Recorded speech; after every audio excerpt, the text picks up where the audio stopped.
Psalm 77, for the director of music, for Jeduthun, of Asaph, a psalm. I cried out to God for help. I cried out to God to hear me. When I was in distress, I sought the Lord.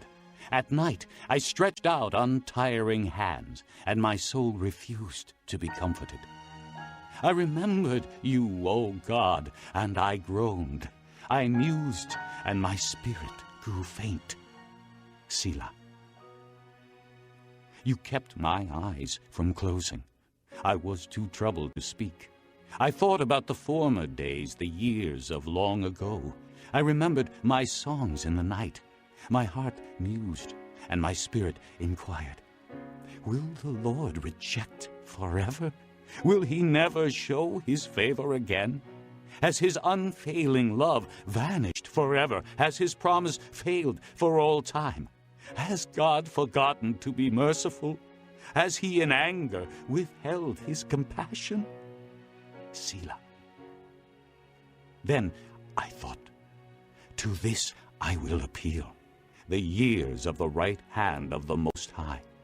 I will remember the deeds of the Lord. Yes, I will remember your miracles of long ago. I will meditate on all your works and consider all your mighty deeds. Your ways, O God, are holy. What God is so great as our God? You are the God who performs miracles. You display your power among the peoples. With your mighty arm you redeemed your people, the descendants of Jacob and Joseph. Selah. The waters saw you, O God. The waters saw you and writhed. The very depths were convulsed. The clouds poured down water. The skies resounded with thunder. Your arrows flashed back and forth. Your thunder was heard in the whirlwind. Your lightning lit up the world. The earth trembled and quaked. Your path led through the sea.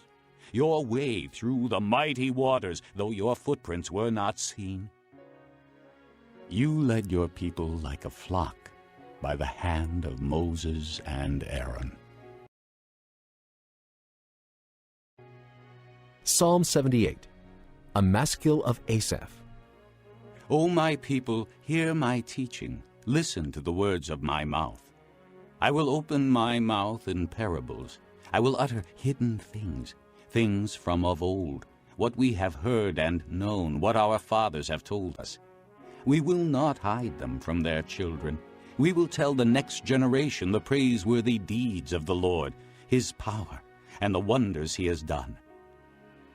He decreed statutes for Jacob and established the law in Israel, which he commanded our forefathers to teach their children, so the next generation would know them, even the children yet to be born, and they in turn would tell their children.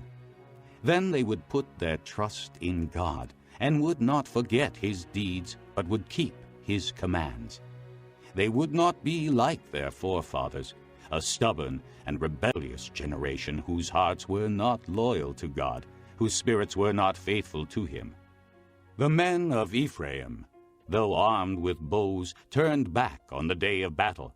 They did not keep God's covenant and refused to live by his law.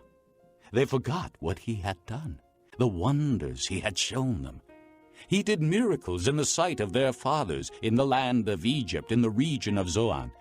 He divided the sea and led them through. He made the waters stand firm like a wall. He guided them with the cloud by day and with light from the fire all night.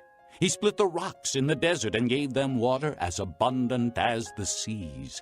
He brought streams out of a rocky crag and made water flow down like rivers. But they continued to sin against him, rebelling in the desert against the Most High. They willfully put God to the test by demanding the food they craved. They spoke against God, saying, "Can God spread a table in the desert?" When he struck the rock, water gushed out and streams flowed abundantly. But can he also give us food? Can he supply meat for his people? When the Lord heard them, he was very angry. His fire broke out against Jacob, and his wrath rose against Israel, for they did not believe in God or trust in his deliverance. Yet he gave a command to the skies above and opened the doors of the heavens. He rained down manna for the people to eat. He gave them the grain of heaven. Men ate the bread of angels. He sent them all the food they could eat. He let loose the east wind from the heavens and led forth the south wind by his power. He rained meat down on them like dust, flying birds like sand on the seashore. He made them come down inside their camp, all around their tents. They ate till they had more than enough, for he had given them what they craved. But before they turned from the food they craved, even while it was still in their mouths, God's anger rose against them. He put to death the sturdiest among them, cutting down the young men of Israel. In spite of all this, they kept on sinning. In spite of his wonders, they did not believe. So he ended their days in futility and their years in terror. Whenever God slew them, they would seek him. They eagerly turned to him again. They remembered that God was their rock, that God Most High was their Redeemer. But then they would flatter him with their mouths, lying to him with their tongues. Their hearts were not loyal to him. They were not faithful to his covenant. Yet he was merciful. He forgave their iniquities and did not destroy them. Time after time he restrained his anger and did not stir up his full wrath. He remembered that they were but flesh, a passing breeze that does not return. How often they rebelled against him in the desert and grieved him in the wasteland. Again and again they put God to the test. They vexed the Holy One of Israel. They did not remember his power, the day he redeemed them from the oppressor, the day he displayed his miraculous signs in Egypt, his wonders in the region of Zoan. He turned their rivers to blood. They could not drink from their streams. He sent swarms of flies that devoured them, and frogs that devastated them. He gave their crops to the grasshopper, their produce to the locust. He destroyed their vines with hail, and their sycamore figs with sleet. He gave over their cattle to the hail, their livestock to bolts of lightning. He unleashed against them his hot anger, his wrath, indignation, and hostility, a band of destroying angels. He prepared a path for his anger. He did not spare them from death, but gave them over to the plague. He struck down all the firstborn of Egypt, the firstfruits of manhood in the tents of Ham. But he brought his people out like a flock. He led them like sheep through the desert. He guided them safely, so they were unafraid, but the sea engulfed their enemies. Thus he brought them to the border of his holy land, to the hill country his right hand had taken. He drove out nations before them and allotted their lands to them as an inheritance. He settled the tribes of Israel in their homes.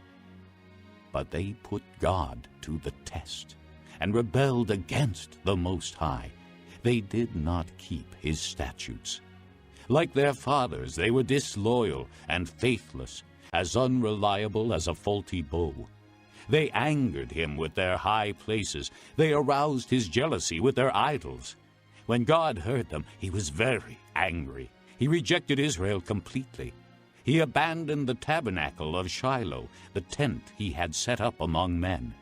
He sent the ark of his might into captivity, his splendor into the hands of the enemy.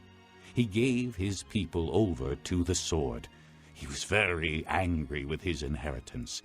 Fire consumed their young men, and their maidens had no wedding songs. Their priests were put to the sword, and their widows could not weep. Then the Lord awoke as from sleep, as a man wakes from the stupor of wine. He beat back his enemies. He put them to everlasting shame. Then he rejected the tents of Joseph.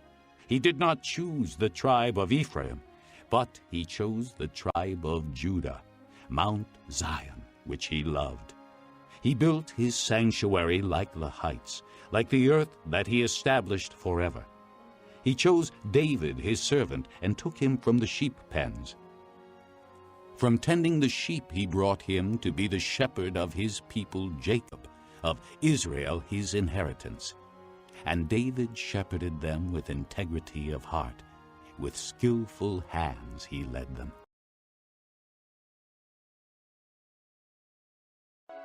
Chapter 10.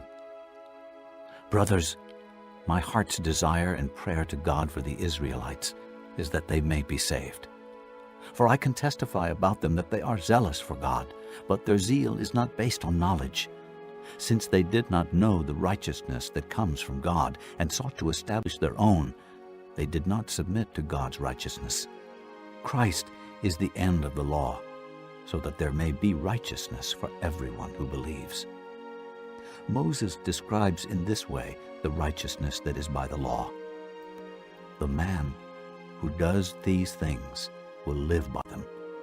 But the righteousness that is by faith says, do not say in your heart, who will ascend into heaven? That is, to bring Christ down. Or who will descend into the deep? That is, to bring Christ up from the dead.